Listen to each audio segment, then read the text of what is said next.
everyone. I'm Dr. Shruti Bajaj, Director and Consultant Clinical Geneticist at the Purple Gene Clinic, Mumbai. It is a matter of honor for me to be discussing today's paper, which is titled as The Face of Lysosomal Storage Disorders in India, A Need for Early Diagnosis. This is an original article which had first appeared in Indian Journal of Pediatrics in the 2015 June volume. It was my great fortune to have Dr. K.R. Lahiri, Dr. Mamta Moranjan, and Dr. Nirmal Solanki as my co-authors. Today, I'm going to try and discuss the finer aspects of this paper. India has, as we know, in the last few years, witnessed an increase in the burden of genetic diseases, including lysosomal storage disorders. As we know, these disorders are progressive. Most of them are multisystemic.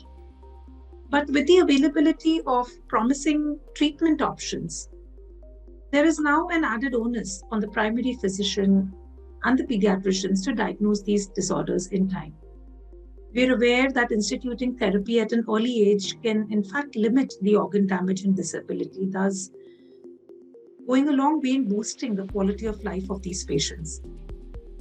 However, like most other genetic disorders, there do exist barriers for the early and timely diagnosis of lysosomal storage disorders, especially in resource-challenged setups and countries like India. One myth which we should definitely try and bust right in the start is that lysosomal storage disorders are so rare that one may never encounter them. The fact is, in fact, just the other way around, that the cumulative incidence of lysosomal storage disorders is actually 1 in 1,500 to 1 in 7,000 live births.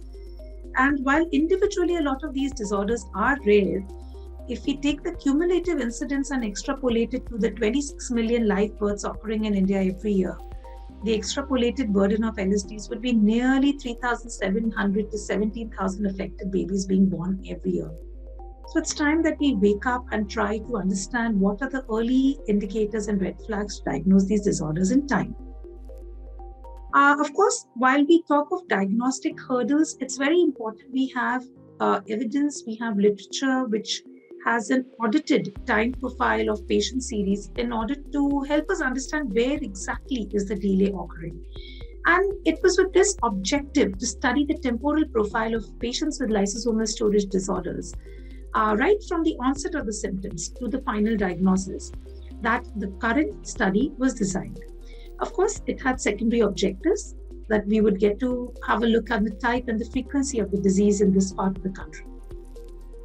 Ours was a retrospective analysis of the case record forms of patients attending the genetic clinic at King Edward Memorial Hospital and State GSMC over a period of 12 years, from January 2002 to December 2013. Of note, only the data of the patients who had a confirmed enzyme analysis or a confirmed mutation analysis were further taken up and analyzed. In this cohort of confirmed patients, we then recorded important time parameters going through their proformas. These time parameters were age at onset of the symptoms, age at the first suspicion of the illness, age when the patient first presented to a tertiary genetic clinic, and the age of the final diagnosis.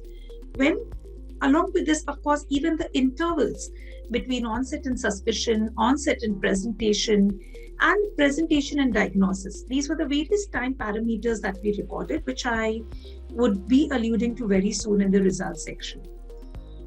This was a study spanning over 12 years during this time, the genetic clinic at KM Hospital encountered 5,858 patients. The diagnosis of lysosomal storage disorders was suspected in 532 patients, which is nearly 9% of the total referrals. However, amongst these, nearly 62% were lost to follow-up, incompletely investigated, or had expired. Of the remaining 197, the diagnosis of LSD was ruled out in 78 patients and could be confirmed in only 119, which is actually just 2% of the total referrals and 33% of the suspected cases. Of these 119 patients, noteworthy that only 47 of them were actually from the city, while the rest had traveled the remaining 60% of them had actually traveled from all parts of the country to avail of services at the Author Center. This part again being a pointer towards the dearth of genetic expertise across the country, and also indicates a scope for us to be looking into. In our series, the maximum number of patients diagnosed with that of Gaucher disease, that was at nearly 31.93%, followed by mucopolysaccharidosis, that was nearly 20% of all the diagnosed cases of lysosomal storage disorders. Mutation analysis was available in 21 patients, that's nearly 17.6% of the total diagnosed cases. Interestingly, now coming to the core finding, the time profile of these 119 cases was analyzed. And what do we find? I would be sharing my screen at this point to depict the table summarizing. As we can see, the median duration of the symptom onset was 8 months. And median age of suspecting lysosomal storage disorder was 18 months. Median age of presenting to the genetic clinic was at 27 months. Median age of diagnosis was 30 months. Now, on analyzing the interval between onset and suspicion, you can see that the median interval was 6 months, with the largest value being as high as 149 months. That's over 12 years. So yes, well, there were few patients, where the suspicion was made even a decade after the onset of the first symptom. On seeing the median interval between onset and presentation was 12 months. The median interval between onset and diagnosis was 14 months, with one patient having to wait for nearly 162 months after the onset of the first symptom.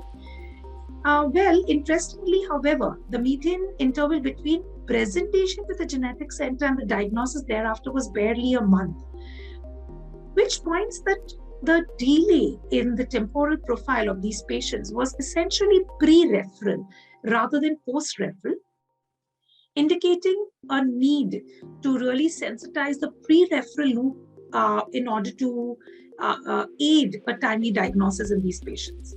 Of course, this is a story of delayed diagnosis and the hurdles that come across in the diagnosis of these patients. And here again, I would share a screen to summarize these proposed hurdles in the paper. As we can see that the hurdles could be at multiple levels. At the patient level, where the disease could have been just merely suspected late by the caregiver. Often, even if the suspicion is made and the patient is forewarned by the physician, the consultation could be sought late, and again, resource crunch from the patient could be one of the reasons which could be affecting into a delayed diagnosis and causing an underdiagnosis. Importantly, at the physician level, the phenotypic heterogeneity and the non-specific nature of the common symptoms of lysosomal storage disorder could be one of the reasons why physicians did not refer these patients in time. As we know that often common symptoms of lysosomal storage disorders could in fact mimic the commoner non-genetic disorders. So for example, invariably we do see that patients with Gaucher disease are thought to have a hematological condition, often worked up for hemoglobinopathies, even oncological conditions before it even occurs that this could be a storage disorder. For example, mucopolysaccharidosis type 3 could actually present in the clinic as ADHD or attention deficit hyperactivity disorder.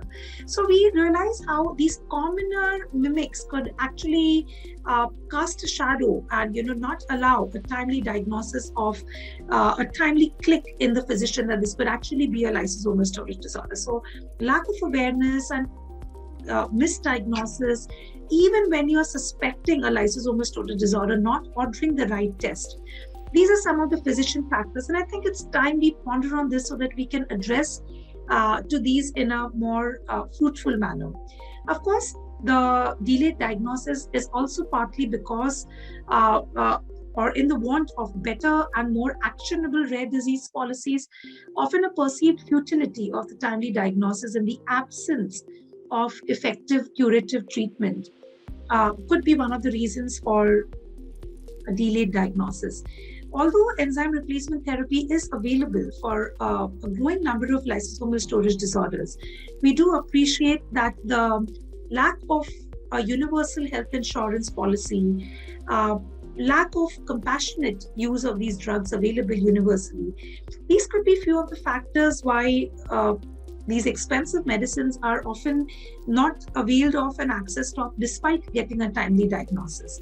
And so we appreciate in this paper that the most critical aspect in handling the delayed diagnosis is to sensitize the pediatrician and the primary physicians. The important aspect which I would like to highlight before signing off is that a delayed diagnosis, we need to understand, can often have a lot of added and exponential impact on the family in terms of their social responsibilities, financial burdens, not forgetting that a delayed diagnosis could even result in a recurrence of the same disease in an unsuspecting family. This current paper does highlight how 26 patients of the 119 actually had a history of having an affected sibling proven either based on the history or biochemical investigations. And so we do need a collective effort in order to sensitize the general public, the physicians, as well as the policymakers in order to see a change in the face of the lysosomal storage disorders in India. Thank you so much.